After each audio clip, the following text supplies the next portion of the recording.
चलिए अब हम लोग देखते हैं क्वेश्चन नंबर 5। क्वेश्चन नंबर 5 बोलता है बच्चा कि find the nth term of each of the following AP.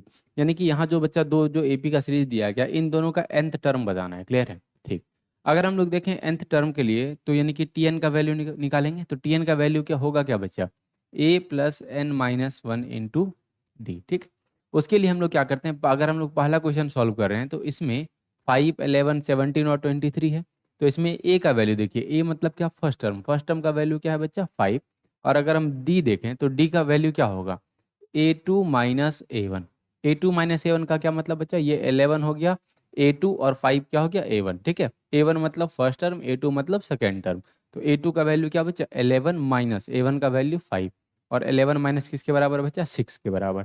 देखिए ए का वैल्यू पता चल गया, डी का वैल्यू पता चल गया और nth टर्म पूछा गया है मतलब n का वैल्यू हमको पता है। तो यानी कि t n is equal to a की जगह हम क्या पुट करेंगे 5 plus n minus one into d की जगह क्या पुट करेंगे बच्चा 6। चलिए सॉल्व करते हैं। तो t n is equal to 5 plus 6 into n क्या होगा बच्चा 6n और 6 into minus one -6।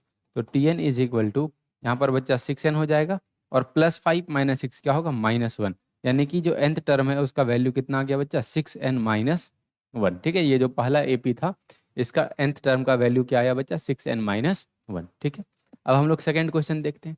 Second question है बोला 16, 9, 2 और -5 और आगे इस तरीके का सीरीज है। तो इसका भी nth टर्म का वैल्यू बताना है। तो nth टर्म का वैल्यू बताने से पहले हम क्या करते हैं, ए का वैल्यू लिख लेते हैं। ए का वैल्यू क्या हो जाएगा यहाँ पर 16। फर्स्ट टर्म क्या है हमारा 16, तो ए का वैल्यू हो गया बच्चा हमारा 16। अच्छा, अगर हम कॉमन डिफरेंस निकालें तो क्या होगा A2 माइनस बच्चा A1। अच्छा, A2 का वैल्यू देखिए 16 है फर्स्ट टर्म यानी कि ये हो गया A1 और 9 है सेकेंड टर्म ये हो गया बच्चा A2। मतलब A2 का वैल्यू हो गया 9 माइनस A1 का वैल्यू हो गया 16।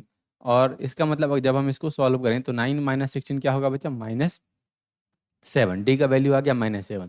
फिर इसका nth टर्म निकालना है तो फॉर्मूला पुट कीजिए, t n is equal to क्या बच्चा a plus n minus one into क्या बच्चा डी। तो टी एन nth टर्म निकालना है तो n का वैल्यू n ही है। ठीक है, अच्छा ए का वैल्यू क्या है हमारा बच्चा 16। ए का वैल्यू क्या है 16 plus n minus one into d की जगह हम क्या पुट करेंगे बच्चा -7। चलिए सॉल्व करते हैं। तो t n is equal to 16 -7 into n क्या होगा -7n और -7 इंटू -1 क्या होगा +7। यानी कि t n is equal to 16 plus 7 क्या बच्चा 23 माइनस क्या 7n। ये हो जाएगा हमारा सेकेंड टर्म का nth टर्म का वैल्यू। ठीक है,